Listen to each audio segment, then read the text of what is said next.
What's up, everybody? My name is Demetri Kofinas, and you're listening to Hidden Forces, a podcast that inspires investors, entrepreneurs, and everyday citizens to challenge consensus narratives and learn how to think critically about the systems of power shaping our world.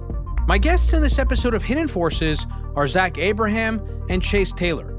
Zach is the principal and founder of Bulwark Capital Management and the host of Know Your Risk Radio.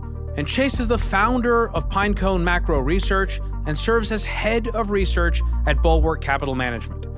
This is an episode where we tackle some end-of-year themes, including the recent revision in the Fed's summary of economic projections, the investment opportunities in Latin America, the economic effects of the war in Syria, the state of the outgoing Biden administration, and the economic prospects associated with a second and more invigorated Trump administration in 2025.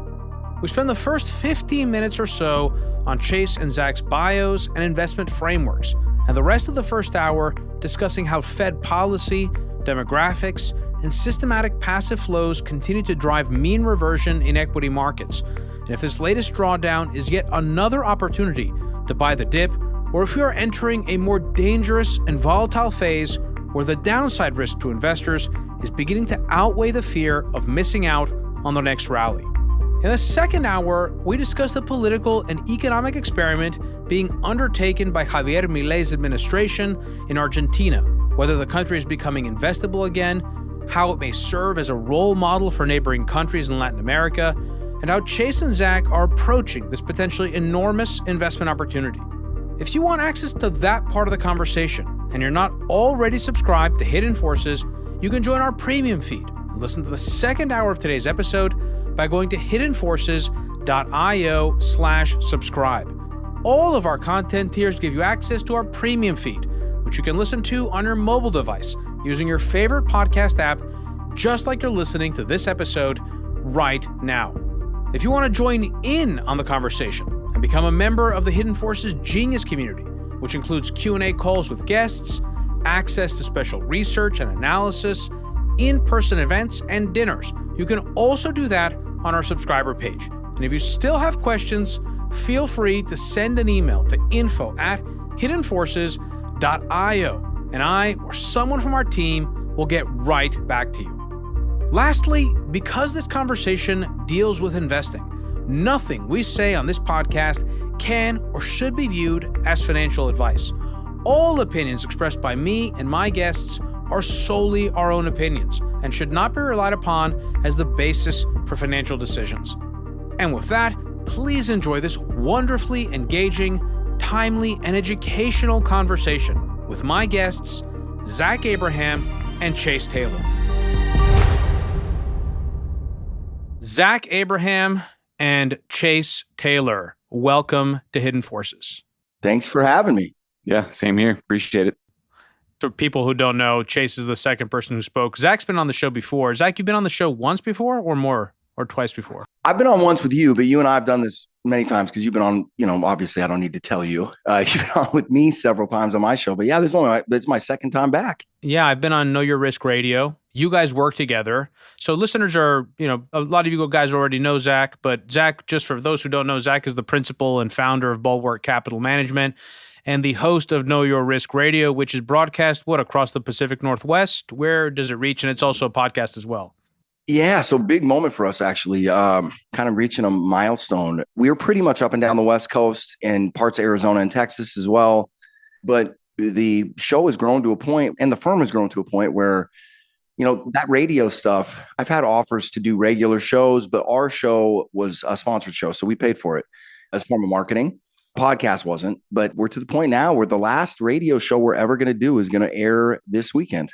And we're going permanently on the podcast now. So, which is exciting for us. Like I said, it's a big moment. I didn't know that. So you guys decided to give up your radio licenses? We are going to give them up for at least until the new marketing rule for the SEC gets looked at. When you look at what that does on a regulatory basis, there's no way to handicap it. You literally don't know what you can and can't say. Crazy, man. Until that gets dealt with, it seems crazy to spend the money when you look at the shackles that are on you. Yeah, you and I have talked about this before in private about just how many people have been dealing with this tighter regulatory environment when it comes to oversight of your financials in the last few years. A lot of firms have struggled with that. And so we'll have a chance to talk about a lot of things, of which that will be one. Chase, let's get you introduced to our audience. So Chase is the founder of Pinecone Macro Research. Some of you might know him because of his handle on Twitter, which is at Pinecone Macro. Zach's handle is at KYR Radio. Chase also serves as the head of research at Bulwark Capital Management. Chase, when did you first start Pinecone Macro Research? And was that around the same time that you and Zach first linked up? Yeah, so I founded it back in 2018 while I was still in the Air Force. And Zach and I kind of met through all three of our mutual friends of Brent Johnson. I saw some stuff with Zach. I knew I wanted to move to the Northwest eventually. And I saw some of his stuff popping up on Brent's Twitter feed. And so I asked him, I was like, hey, who's that guy? Like, he lives in Seattle. Like, I want to get up that way. So he kind of introduced us. We met one time when I just came up here, and it just kind of took off from there. But he was reading my research, and yeah, everything just kind of took off from that point. It's kind of a testament to his work, right, Demetri? So I go from being a client to employer and partner. I mean, we it's more of a partnership, but yeah, for those of you that wonder if it's good enough research to subscribe to, I have subscribed in the biggest way possible.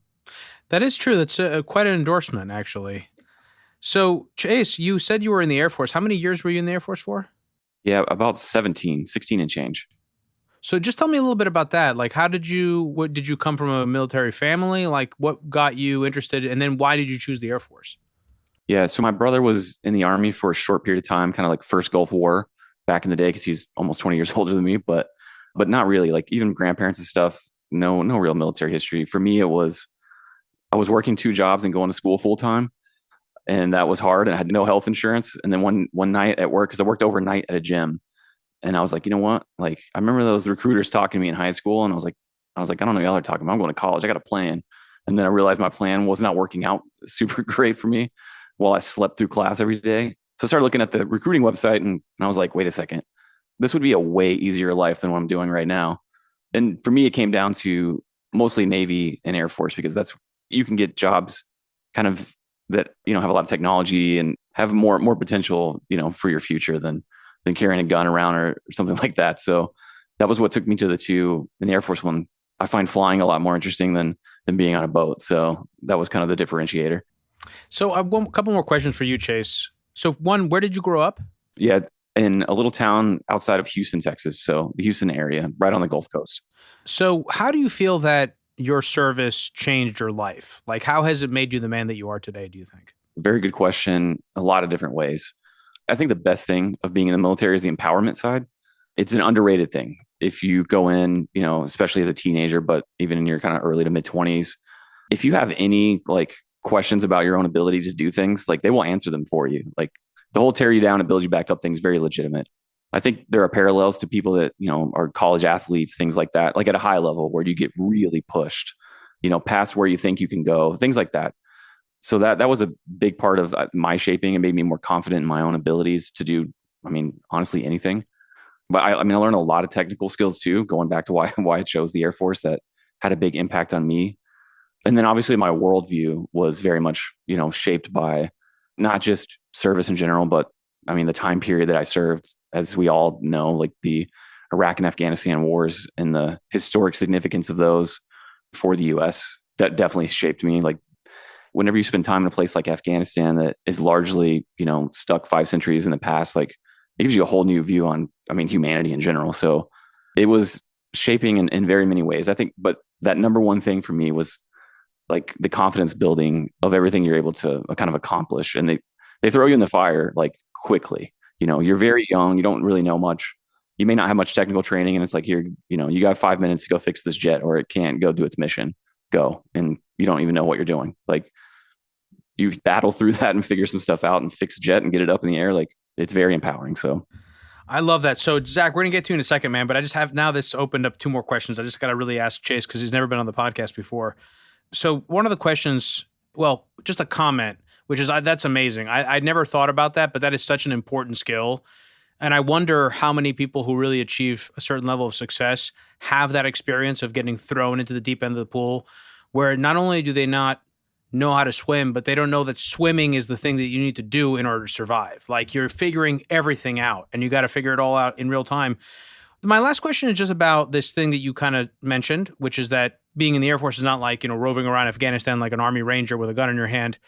There isn't the same level of danger, but there's got to be some dangers. I'm just curious to understand, how does danger, physical danger, factor in? Because these other aspects of the work are relatable. As you said, like you could experience this if you're a collegiate athlete or if you're performing at a high level in a startup. But how does one understand the difference between like a civilian life and a military life when it comes to one's sense of mortality and physical danger? So for me, definitely very fortunate that, obviously I can't say I was never in danger because of where I was, but it wasn't like, an acute any moment thing that was as ever present as it is for a lot of people. And even then, like Afghanistan compared to a lot of other wars, it was low key compared to a lot of things for most people. But at the same time, we got rocket attacked on a pretty regular basis. I'll never forget, there was one on Eid whenever I was there. They hit us really hard and those came relatively close. Like you could feel the blast and stuff. So it's a thought for sure. I don't know. Like for me, first of all, as an individual, I have a weird view of death where I just don't view it as big a deal as I think most people do in general, but like a very stoic view of death, I would say. But for me, it's all about just like accepting it on the front end that the probability is higher than it is for other people and just being comfortable with it. I don't know. But again, I have a weird view of that. So, Zach, I'm going to direct the next question at you since you're the quarterback over there at Bulwark Capital Management, also a former football player, which is also, I noticed in your bio on your website. We've talked about that before and the importance of sports. What is the Bulwark Capital Management team thinking about these days? What is top of mind over there at your firm? Man, good question. It's times like these that I actually encouraged Chase to come work for me. And work with me, just because I knew that we were headed into, look, we've been in unprecedented times for a long time, right? And I just knew that what was ahead of us was probably going to be somewhat of an apex or it was going to get crazier before it stopped. And that's what we are focused on right now and trying to figure out this puzzle, trying to figure out how asset prices are impacted in a world awash with liquidity that is conjured out of thin air. And for those that are about to freak out and say that I don't understand how the mechanisms work with the central bank, look, I do. And I'm not saying it's full monetization, but we all know what's going on, right? When there's a problem, we just paper over it. And so trying to understand the way that impacts things and impacts economic cycles, and then trying to understand how several billion people interconnected to a supercomputer in their pocket that allows them to trade all of these assets in real time around the world. One of our other junior analysts is over in Indonesia right now. And he was telling me that he saw people, laptops out, people trading crypto, of course, right? Like no surprise, but it's one of those things that opens up your mind and you're like, boy, that's right. Like we all know this is a frothy period of time. And I think it's fair to say a bubble in a lot of different areas. What's different is we've never really had a financial asset bubble with the entire world interconnected to a trading device in their pocket, right? Like, so what does that mean? And then you add it into a world where there's fiat currency and we paper over everything. And it's the longest economic expansion in the history of the United States. And you're just like, what do these things mean? And so I think that's the biggest thing, if I'm being really, from a global level, and then trying to ponder the way these new unbelievable, right? Incredibly powerful to the point we're just getting at the tip of the iceberg of what that power is going to look like in terms of new technologies coming to the fore and how that impacts economic cycles. So that's kind of like a wordy answer, but man, just trying to tackle it all and trying to add value to our clients. And, that's one of the things that brought Chase and I together is that, we're sort of outsiders in this industry. We didn't go to Ivy League schools and didn't have, rich parents that, introduced us to their friends. And we manage about 800 million all said here. And, not a single one of those accounts came from family. So one of the things that brought us together was the challenge that we saw ahead of us and the fact that if we put around a bunch of resumes, we weren't going to get picked up by a hedge fund, right? So we knew that our only shot was just to do this on our own and make our own. And so, for better or worse, that's what we're focused on. We're competitive as all heck. And it's crazy because the opportunity set, I think, is as wide as I've ever seen it. And yet I think that the right tails and left tails simultaneously in this market and in this financial world right now are just massive. Chase, you have anything to add to that? I do. You can speak for yourself because I went to Wharton County Junior College. True story. I am sorry. I didn't speak. Wharton County Junior College. Don't take that away from me. That's amazing. You could actually go to a party or somewhere and drop that and be like, I went to Wharton. And technically, I'm not lying. Don't ask questions, but yeah. You know what's funny is I'm actually going to order some t-shirts from there. You got to remind me to do that. Hey, Stone Cold Steve Austin went there, There we go. So I got a couple follow-up questions there, Zach. One is just about your process. I mean, the world is incredibly complicated, as you've just enunciated. There are so many variables to juggle. You can't come up with a deterministic path to the outcome that you want. So risk and risk management is very important. I'm curious where that factors in from your perspective in order to be a good investor and when it comes to the conversations that are happening at your company. Yeah. So, and that's something that, we're working on. That's part of what Chase has helped me with. I have always approached things, which was much easier to do when you're running a much small, look, our active book that we're running right now is somewhere between 475, 500 million. So we're not that big either, but it's different than running 50 million. So I was always a bottom up guy. Fundamentals, I always paying attention to macro. I was a nut, but I wasn't a nut I was a nut because I like to read guys like Chase's research, right? Like it wasn't my thing. I was into analyzing the individual businesses and the companies and really taking a bottom up approach. And one of the reasons that we started working together is I started realizing around 2017, 2018, that look, bottom up still is important and it still matters. But if you're managing retail money, the way, in my opinion, and is backed up by a lot of the work that Mike Green has done, Chase and I are both big fans of Mike Green's work. I've had him on my show before. You started noticing that asset prices were moving differently, that you didn't see stocks react to fundamental news the way that you would think. What, in my opinion, you started seeing flows overriding fundamentals.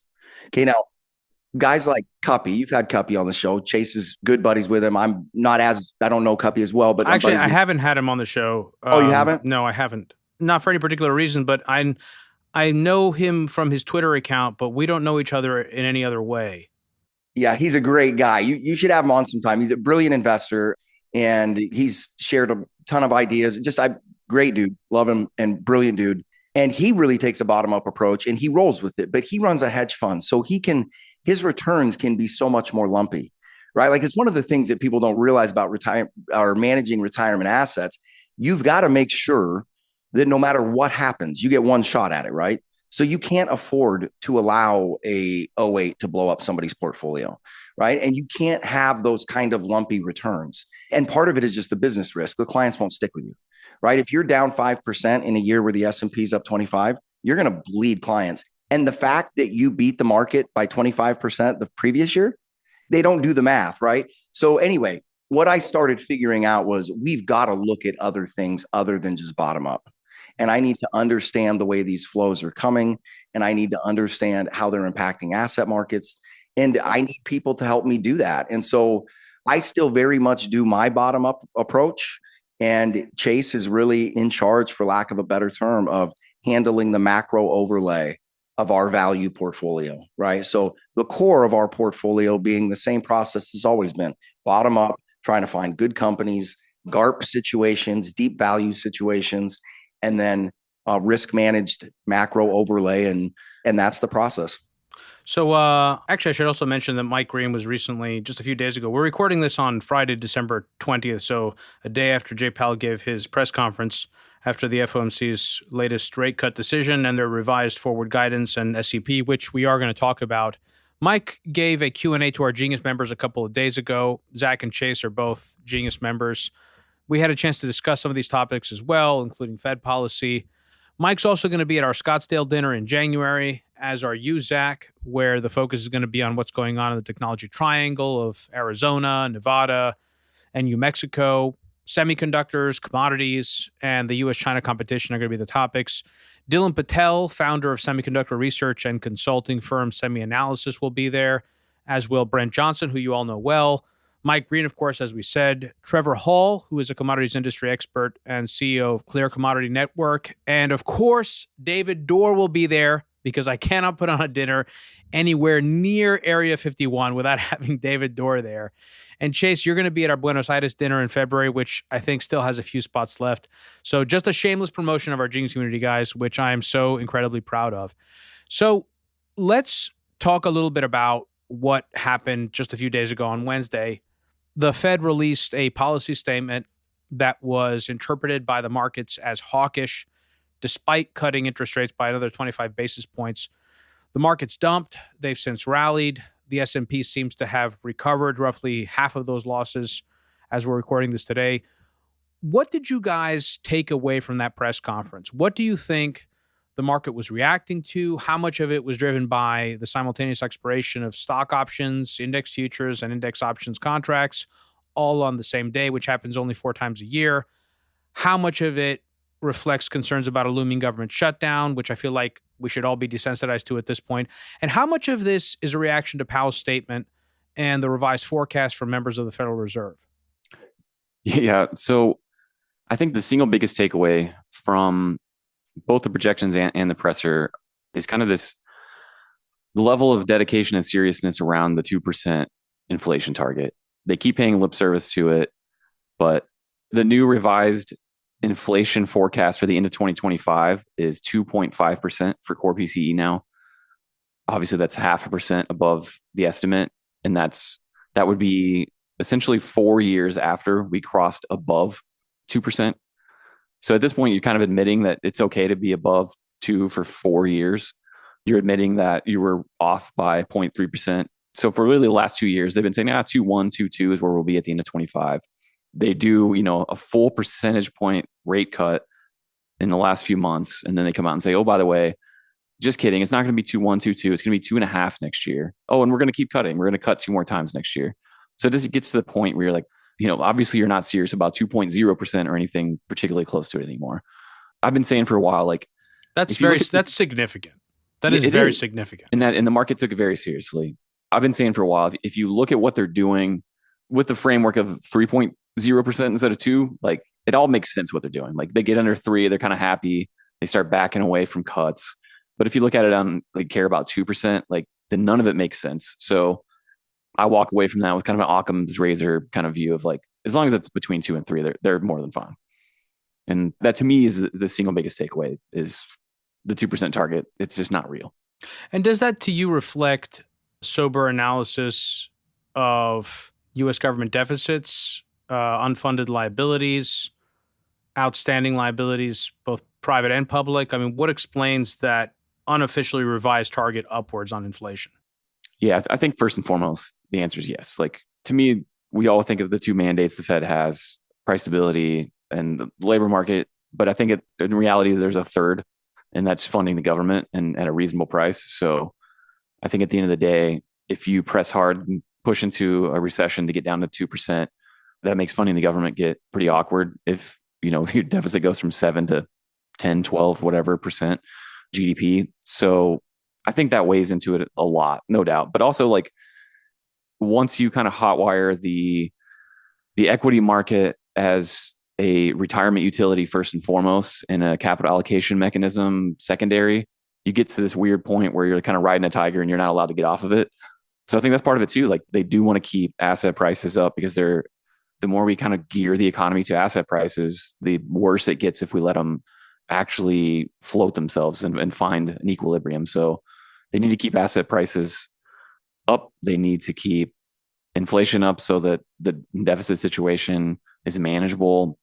Yeah, I just think they have more than those 2 mandates in reality. And honestly, they're probably just, actively managing to all of their mandates in a way that if you back away kind of makes sense. They just can't say it. So they have to keep inflation up, but not too up, right? Because it is the limiting factor on easy monetary policy and the limiting factor on asset price inflation. High CPI and PCI is going to put a damper on asset price inflation, and it's going to change investor calculus with respect to how to view drawdowns like yesterday. So right now, given the current dynamics, are these drawdowns still opportunities to buy with the expectation that the Fed's going to expand its balance sheet, ease monetary conditions into 2025? Or does yesterday portend further downturns to come as inflation reignites in either 2025 or 2026? How do you guys view this? I'm curious. To me, like, I mean, all depends on that inflation, where we go, right? I would argue standing here today, like without significant Trump policy in 25, and inflation is going to head lower. Like, you know, the energy side is going to bring it down. The housing side is going to bring it down. It's kind of the biggest movers are just kind of stacked against it. So then it comes down to the policy side for tariffs and immigration next year. And I think, you know, part of this too, like multiple people at the Fed have said, look, I put that stuff in my forecast. Like one of the reasons I pushed inflation up next year is because if they do act on these policies they talked about, like, well, that's going to push inflation up. So really it just comes down to how much of that happens, I think. And as far as buying the drawdown, like I think buying big drawdowns is going to make sense until passive flows flip the other way and until the Fed's hands are tied whenever it comes to providing liquidity. Now, buying a 3% drawdown or a 5% drawdown, probably not that great of an opportunity, especially at a time like this when sentiment positioning was so extremely stretched. But, you know, when you get in those kind of 15 to 30% drawdowns, as long as those big gears are still there, like, yeah, it does make sense to buy them. Zach, what do you think? I mean, obviously, he and I are pretty much in lockstep, all this stuff. It's really funny because we have our process and we research the same way we always have. But we've started to look at things differently because you have to. And Chase had a line the other day. I think he was talking about Michael Saylor, and he's like, yeah, he just said the quiet part out loud. And I was dying laughing because I think that can really, like Chase was alluding to, I think that can really apply to the Fed. And one of the things that I've thought about is that I think a really good guidepost that we're really close to the end is when the Fed does say it out loud. Right? Like to this point, they haven't. Like, meaning everybody's like, what's going to happen? What's going to happen? Like, let's just step back and take a look at this real quick. They don't have a choice other than to let inflation run hotter. There's no choice. You want to talk about budget deficits and problems right now? If you took all hands off and just kind of let the economy do what it does, right? My best guess is you'd probably be running into a 50% decline, and you'd still be looking at a market that was trading above its historical average when you factor in stock-based compensation and all the other nut stuff that's gone on, right? But if you did that, right, you're carving off, it'd be about what, $27 trillion in market cap, right? And then you think about the capital gains flow, revenue that comes off of that. The other thing, and Chase can talk about more than this, we've got a slightly different view too, that one of the impacts of the last 15 years, in our view, is that the tail is wagging the dog, meaning we think one of the biggest economic drivers are higher asset prices, not the other way around, right? So, and this is based off of Chase. I don't want to take credit for it, but we've started looking at these things. And when we see asset prices turning up like they did at the end of 2022, our call was, hey, this recession talk is all overbaked.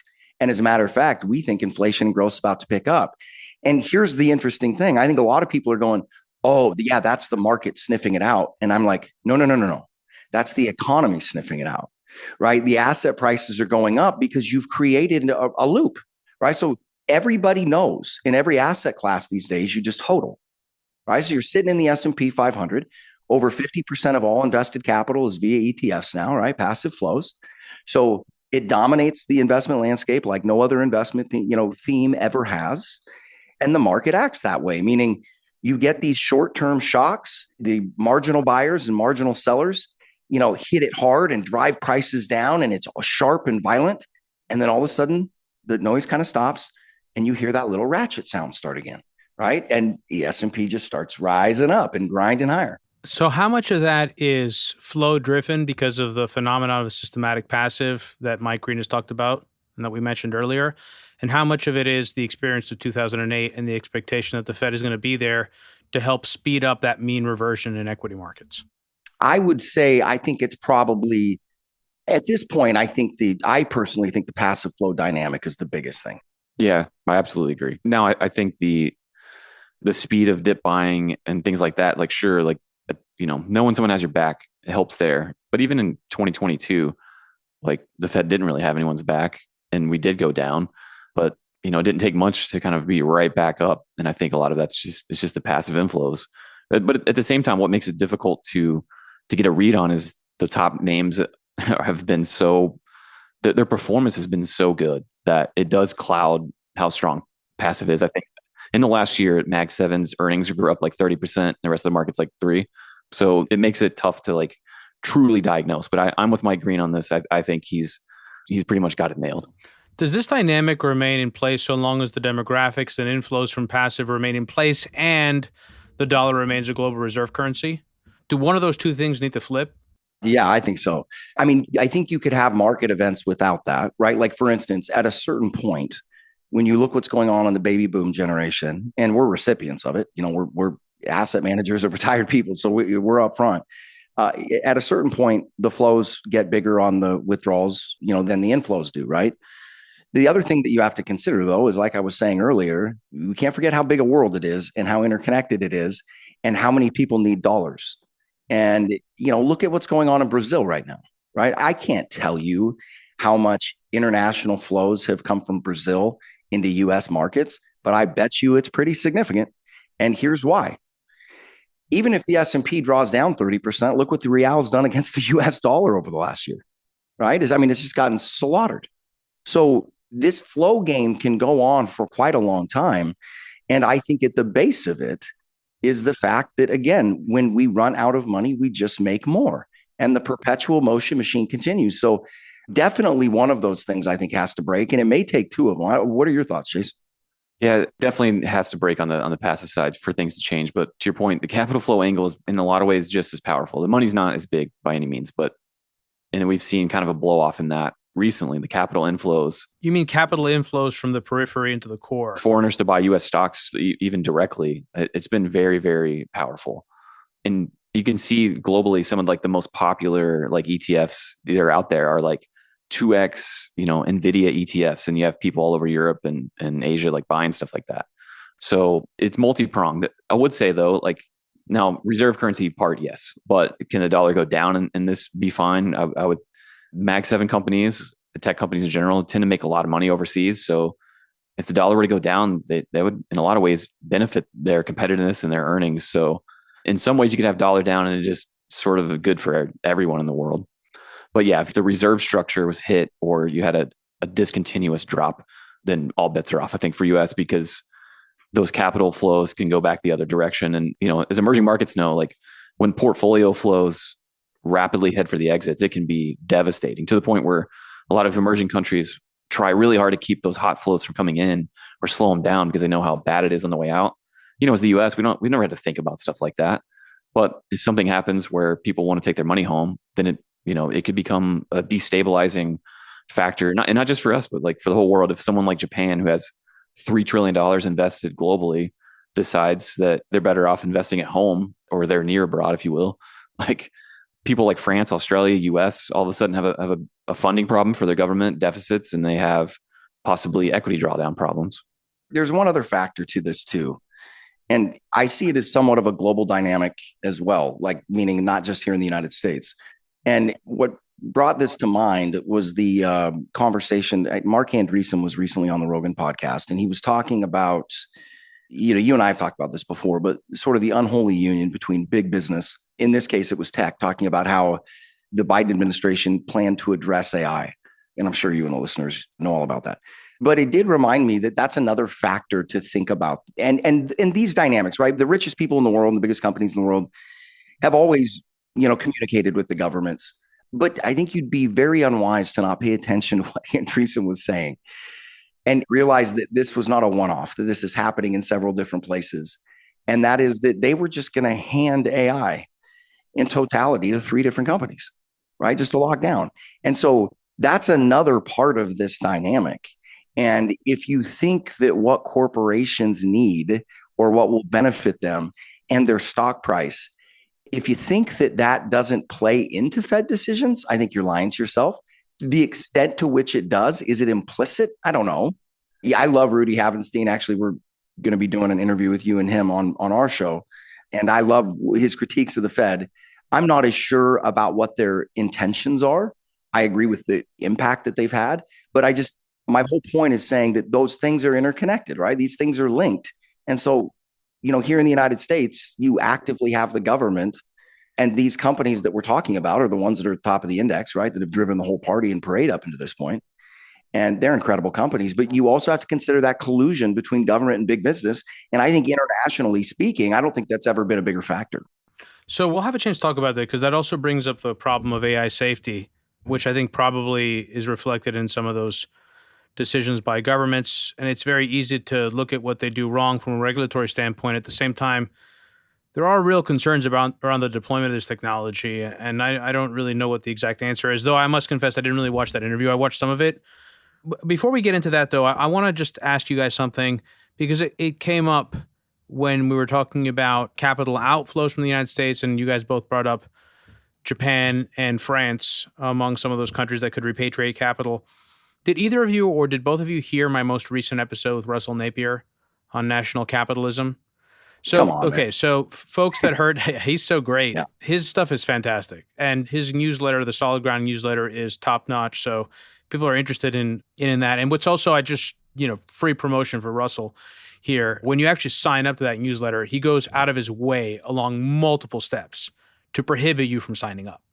You literally have to wait to sign up, to get approved to sign up. It's actually wild. His level of risk aversion around having the wrong person sign up for his newsletter. So it speaks also to his integrity. But anyway, enough of that. One of the things that Russell talks about is, let's take the case of France. He's made the case that countries like France are especially vulnerable to implementing capital controls and forced repatriation of capital in order to help fund government liabilities.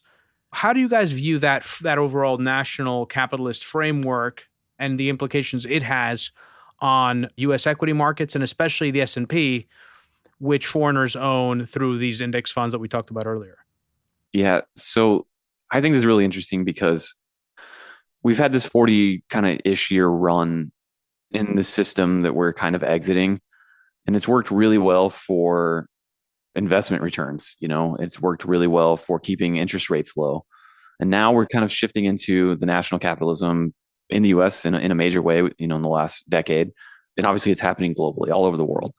What I feel like people are missing is that it reverses some of the things that made these kind of asset price returns possible. Having really cheap labor, that we were abroad, really cheap labor, that stuff becomes less doable. If you're not going to ship off business to the cheapest place to produce it and you're going to bring a bunch of it home, American labor is not at all cheap. So you have prices that have to go up. You have interest rates that have to go up. Obviously, that means the cost of capital and the cost of labor go up. And right now we see S&P with record profit margins, and they keep climbing. And interestingly, profit margins almost directly correlate to the deficit size.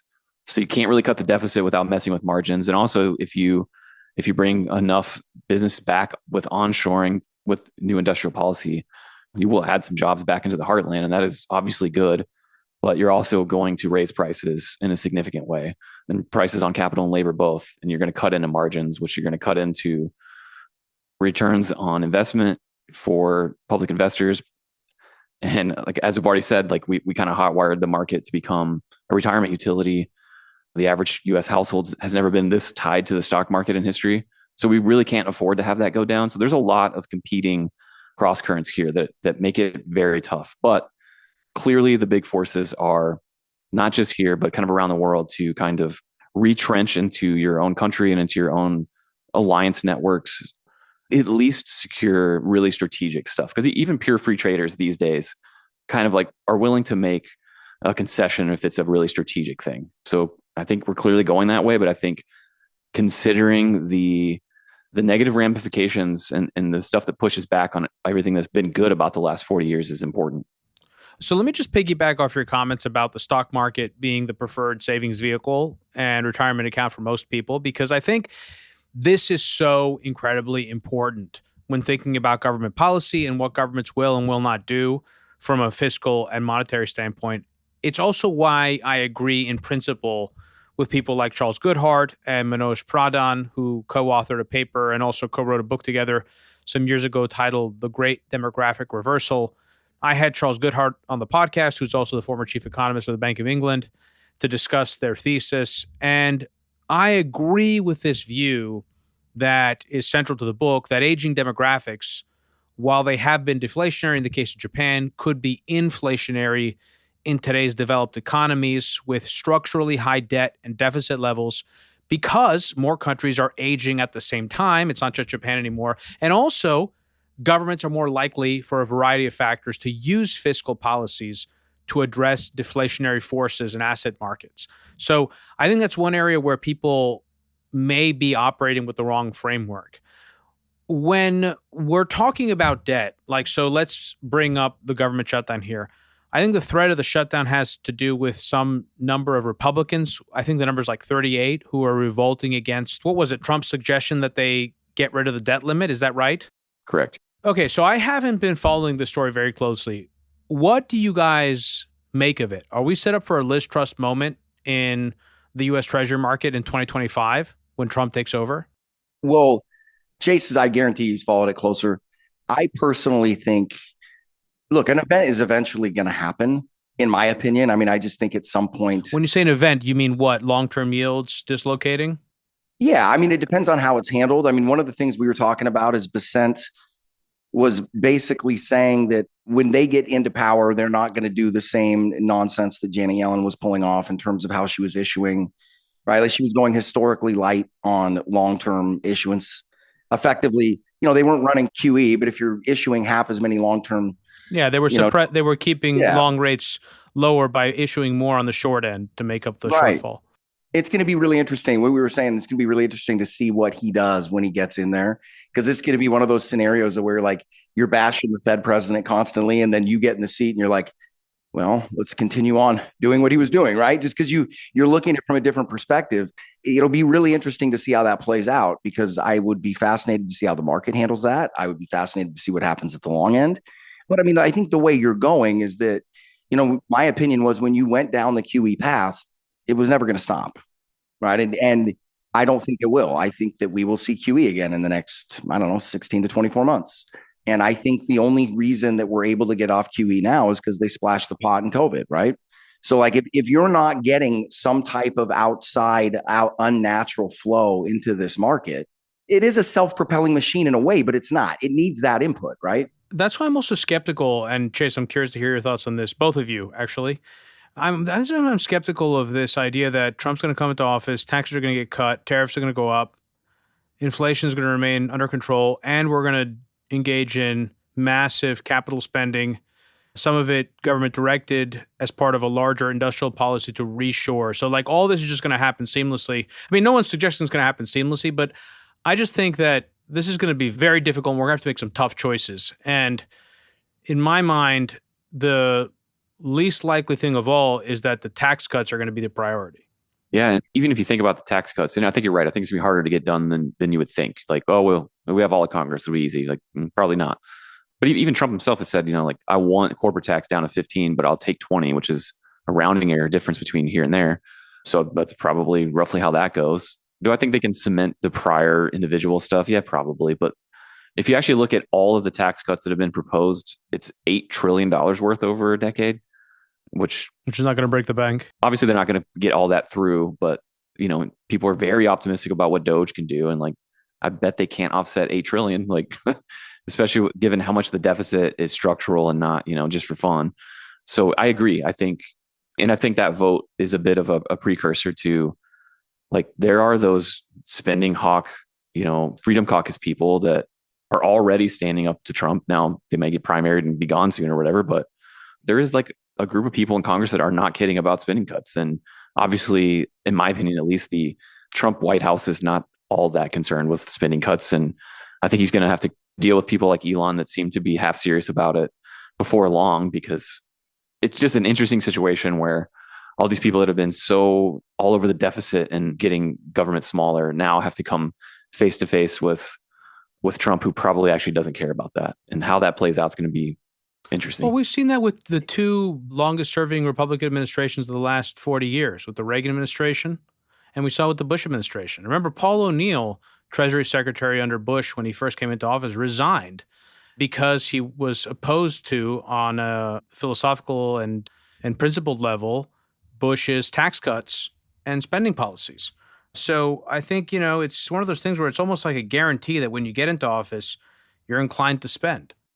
One thought on that too. Look, I would like lower taxes. Okay. I don't think anybody wouldn't, but I think that when you look at tax rates historically, in my opinion, I think people are focused on the wrong thing, meaning it's really hard to make an argument that taxes are too high, right?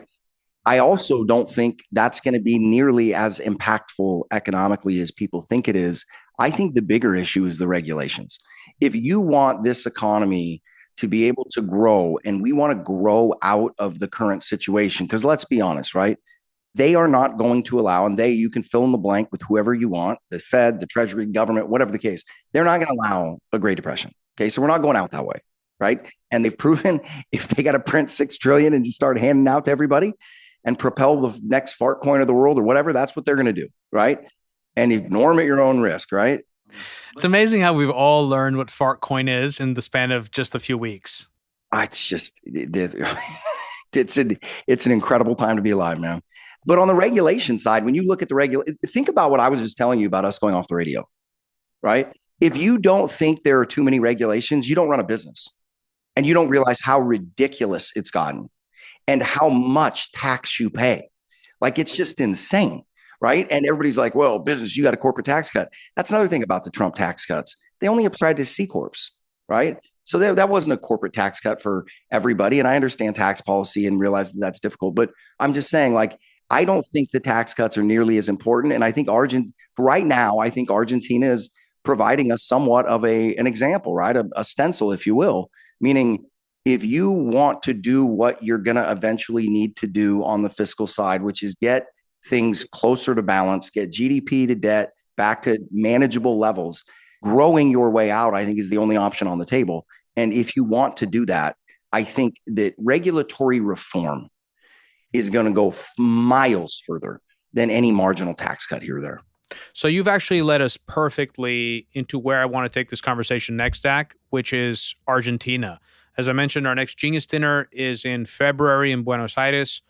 And the theme of that dinner is the investment opportunity in Latin America and Argentina, and especially how Milei's administration has performed in the first year, how successful he and his team have been in reforming the regulatory bureaucracy, whether Argentina can serve as a role model for other countries in Latin America, and whether we might see a domino effect of libertarianism or more capital and business-friendly policies spreading throughout the continent. We're going to talk about that in the second hour, guys. For anyone new to the program, Hidden Forces is listener supported. We don't accept advertisers or commercial sponsors. The entire show is funded from top to bottom by listeners like you. If you want access to the second hour of today's conversation with Zach and Chase, head over to hiddenforces.io/subscribe and sign up to one of our 3 content tiers. All subscribers gain access to our premium feed, which you can use to listen to the rest of today's conversation on your mobile device using your favorite podcast app, just like you're listening to this episode right now. Guys, stick around. We're going to move the rest of our conversation onto the premium feed. Sounds good. If you want to listen in on the rest of today's conversation, head over to hiddenforces.io/subscribe and join our premium feed. If you want to join in on the conversation and become a member of the Hidden Forces Genius community, you can also do that through our subscriber page. Today's episode was produced by me and edited by Stylianos Nicolaou. For more episodes, you can check out our website at hiddenforces.io. You can follow me on Twitter at Kofinas, and you can email me at info@hiddenforces.io. As always, thanks for listening. We'll see you next time.